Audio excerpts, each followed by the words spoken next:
Someone says the thing that always gets under your skin. The email arrives with that tone.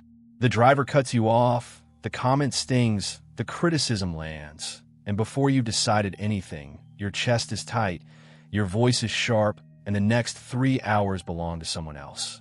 Here's the uncomfortable truth hiding in that moment.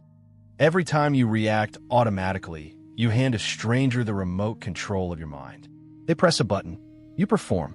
Nearly 2,000 years ago, the most powerful man in the world figured out how to take the remote back. He commanded armies, ruled an empire, was surrounded daily by flatterers, traitors, and disasters. And at night, in a war tent by candlelight, he wrote notes to himself about one battle only, the one inside.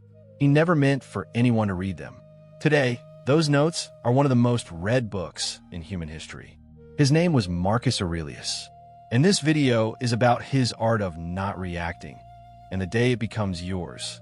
If you're new here, welcome to Gratitude. Take a second to subscribe because every week we turn philosophy, science, and gratitude into practical tools for a better life.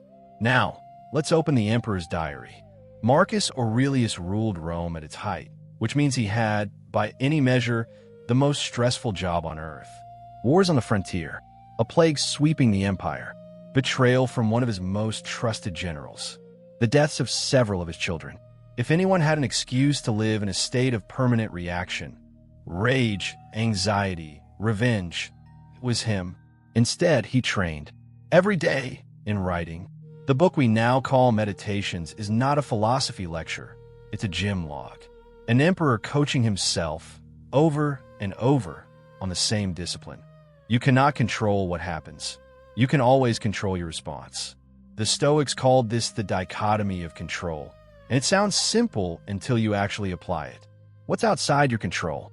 Other people's words, opinions, actions, traffic, the economy, the past, the weather, illness, almost everything, honestly. What's inside your control? One thing, fully, your judgment, the meaning you assign, and the response you choose. Marcus learned this from a teacher who knew it better than anyone, Epictetus, who had been a slave. A man who owned nothing, not even his own body, and who taught that we are disturbed not by events, but by our opinions about events. The insult is not the wound. The judgment, this should not be happening to me. That's the wound. Now watch what this does to reaction. Between what happens and what you do about it, there is a gap. Most people live with that gap closed, stimulus and response welded together. Insult, anger. Delay, frustration.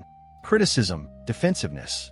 The Stoic practice is simply this: open the gap, widen it, live inside it, because in that gap sits the only freedom no one can touch. The same last freedom Viktor Frankl would rediscover in the darkest place on earth, 18 centuries later. If you've seen our video on Frankl, you already know this idea has been tested at the extremes of human experience, and it held. Marcus had techniques for opening the gap, and they're shockingly practical. The first one he did every single morning. It sounds negative until you see the genius.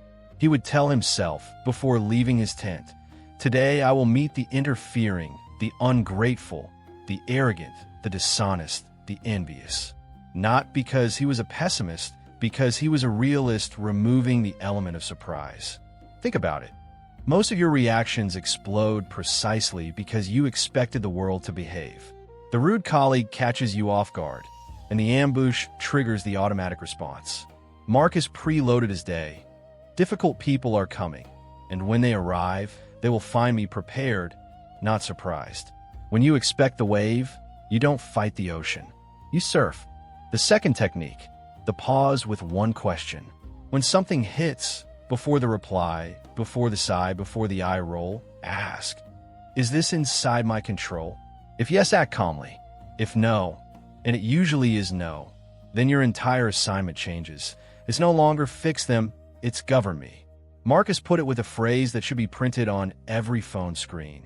The best revenge is to be unlike him who performed the injury. Read that again. The person who wrongs you is inviting you to become them. Rude like them, bitter like them, small like them. Refusing the invitation is the victory. Not reacting isn't weakness.